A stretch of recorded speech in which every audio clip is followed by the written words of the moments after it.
Hey, I'm Nolan, and by viewing this video, you're clearly wondering how to create the perfect Amazon listing that converts and brings in the big dineros.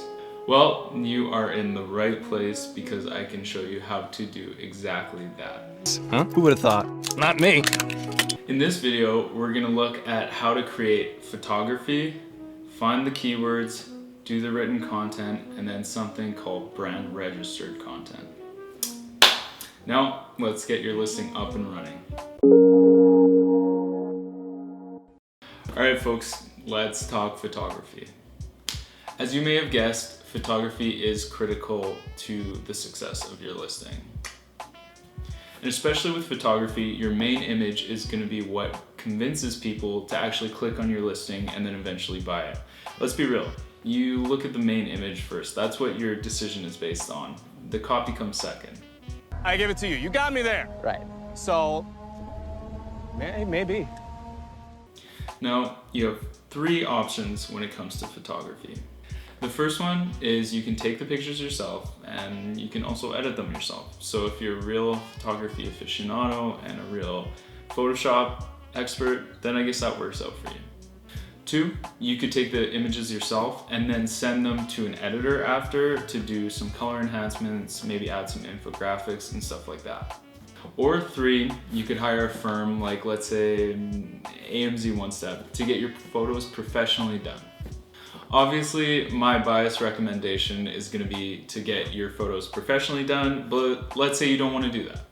You are clearly the strong, independent individual who can do the photography themselves.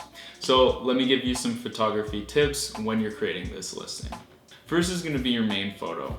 Obviously, this is going to be one of the most, if not the most important image on your entire listing, because when somebody browses a page, that's what they're going to see first, and that's what's going to entice people to come to your listing. For your main image, your product should cover about 85% of the area of the image. As well, it should be white background only, nothing else behind the product.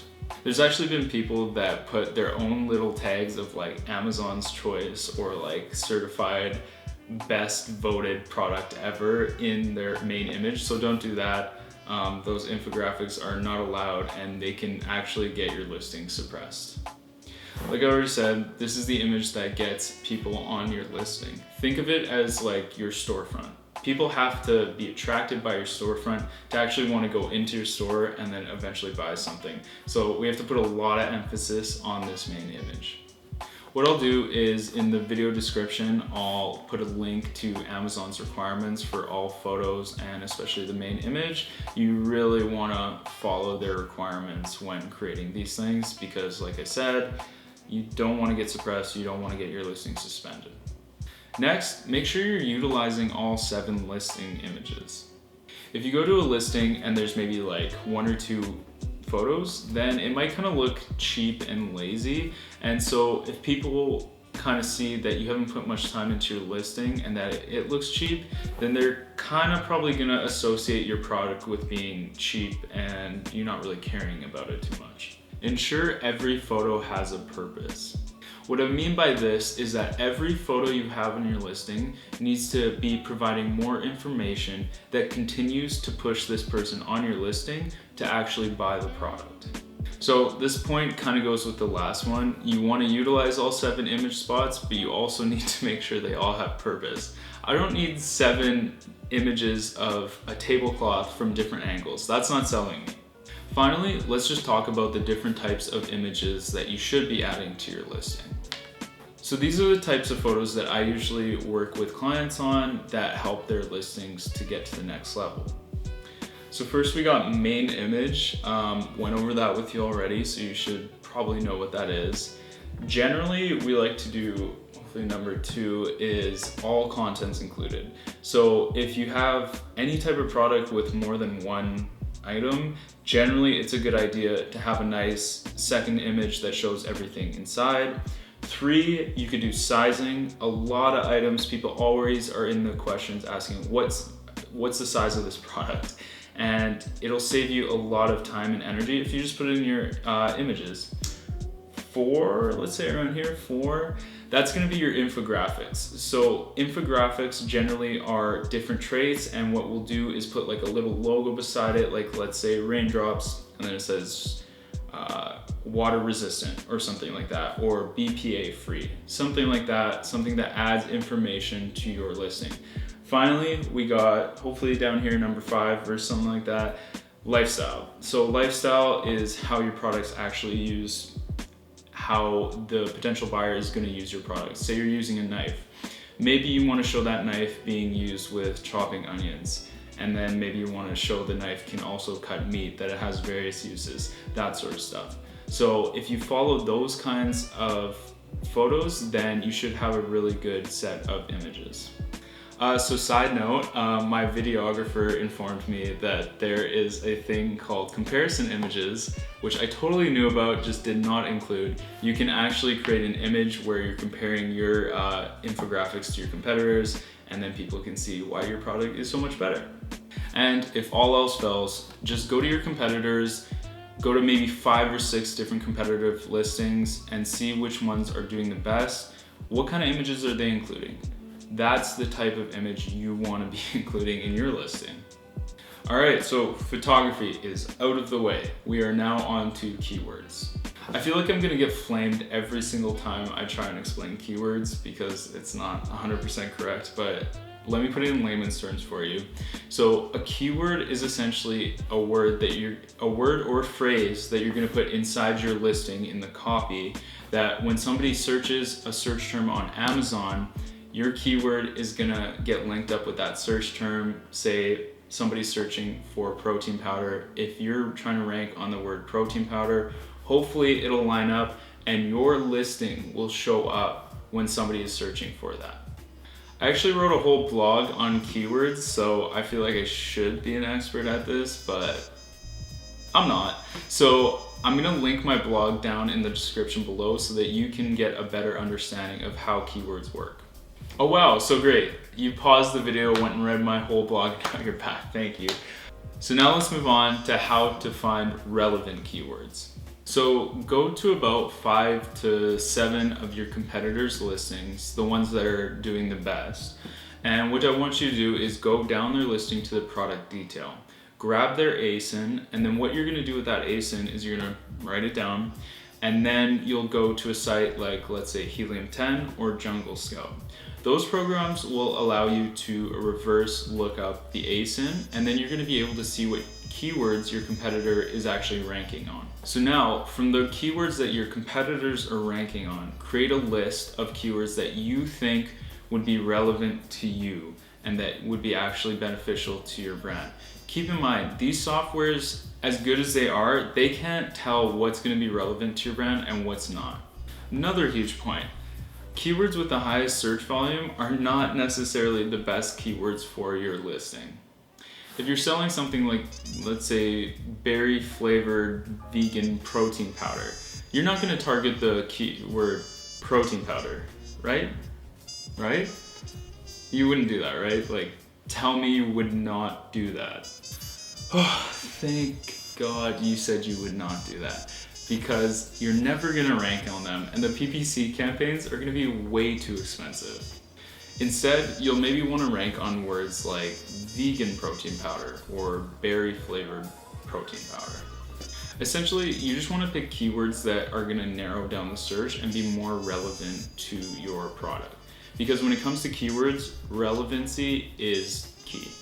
Last little side note here is that you are gonna really have to manually pay attention to which keywords you're extracting from your competitors, because if I'm selling protein powder, and let's call it Nolan's Super Protein Powder, and maybe I'm ranking on that for a keyword, you obviously don't wanna take Nolan's Super Protein Powder and put it in your listing, because if somebody's searching for that specifically, they're 99.99% searching for my product, and if they see yours, they're just not gonna click on it. It's not gonna be a buy. So it's not worth your time to rank on that keyword.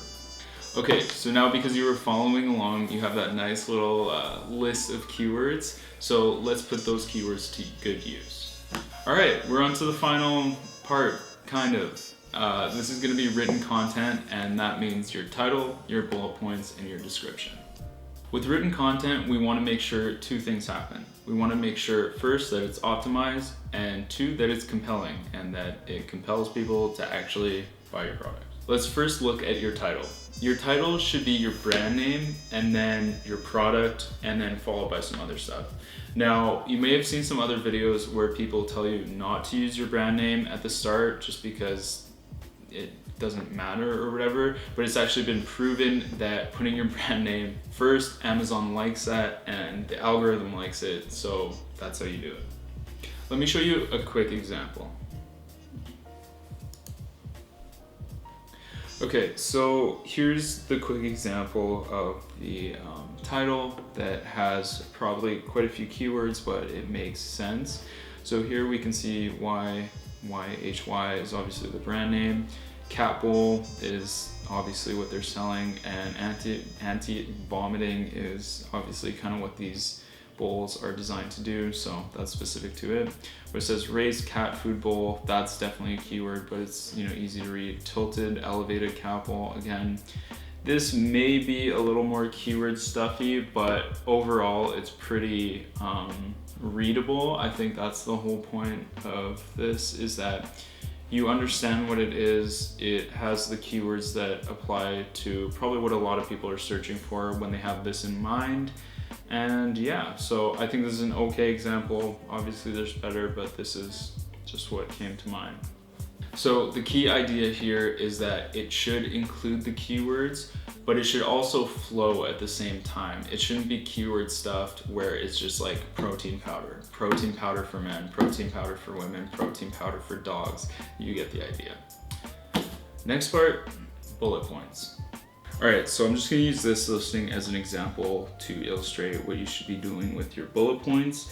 So with your bullet points, you wanna be hitting your 5 most competitive advantages, and a lot of people say your best 2 hard-hitting ones should be obviously your first 2, because that's generally like all that people read. I mean, it just depends on what kind of product you have, but that's kind of been said before. You'll start with a main word or phrase, as you can see here. They have like easy to use, that's a really common one. Another really common one is like 100% guaranteed money back or whatever like that. So you'll start with that main word or phrase, and that's gonna describe what the rest of the bullet point is gonna be about. What you wanna do with these is you wanna usually capitalize them, and you usually want to bold the lettering as well. They did capitalize here, but they didn't bold. That would just make it stand out that much more. Usually each bullet point is around 200 to 300 characters, and that's characters, not words. You want to write a sufficient amount of information that can convince a person to actually buy your product, but at the same time, keep in mind people don't want to read an entire novel, and if it looks way too long, people aren't going to read it at all. So just keep that in mind when writing these bullet points. But overall, this one looks pretty good. You can, I'm sure, just browse Amazon and find ones that you can kind of base your listing off of. Finally, we have the product description. So product descriptions are actually becoming less and less important in the Amazon landscape. The main reason being is that most competitive brands actually have their A+ content and videos, and that's kind of becoming the norm. But at the same time, I don't want to discredit product descriptions, so I have 2 examples here. This is an example of what product descriptions used to be able to be. So this is, they'd have bolded text, and it'd be spaced out nicely and stuff like that. And this has to do with the HTML. I'm not going to get into that, but basically Amazon kind of got rid of that, where you were actually able to space it out nicely and bold things. So now if I hop over to a different listing, this is what product description looks like now. Like, this is just as much of what you can do with it as you can. So obviously it doesn't look as nice, but that's to no fault of the actual listing owner. It's just the way that Amazon has it now. So a lot of people have been just dropping the product description and kind of putting that in their A+ content. And again, you don't want to discredit it because it's still a place where you can input keywords. So it is good to add, but yeah, I just thought I'd show the difference of how it looks now. There is a fourth element to this, and it's called brand registered content, but because this is a video for beginners to intermediate, I didn't focus on it too much because you do have to be brand registered to access it. But what you can access once you've done it is A+ content and videos. So let me show you what that looks like. Okay, so for this A+ content, we're gonna look at a Crocs listing because I'm heavily considering buying Crocs again. If we go down to this is their A+ content. So they have really phenomenal A+ content. It's a fabulous way to explain more or simply highlight key features about the product. So as you can see here, they kind of have some zoom in images, and then they also just have quick little blurbs about which each one is, as well, again, infographics, more wording just about why their product is so good. And then also a really nice thing here, I mean, being a shoe brand, they kind of need this, but they have it all right here. As I said before, don't discredit the product description because they still definitely utilize that, but again, it's not as visually appealing as A+ content is, so that's why most people are going that way. As well, they even have a video on here that I won't play, I don't think, but videos can, you know, help to show instructional things, or it can just help to show you the product from a different angle, which may sway someone to buy your product. So there's definitely a lot of value to both A+ content and videos, but again, you have to be brand registered. So for this video, not really the focus. Wrap it up, buddy. All right, to wrap it up, having a professional looking listing is essential to be at all competitive on Amazon today. All of these different elements have to come together as one cohesive thought. The more cohesive a listing is, the more professional it's gonna look. And the more professional it's gonna look, the more chance you're gonna actually convert a customer. Hopefully this video has helped you to at least get an idea of how you yourself can create your own perfect Amazon listing. Like, comment, and subscribe if you would like to stay up to date on the newest tips and tricks for Amazon sellers, and I'll see you next time.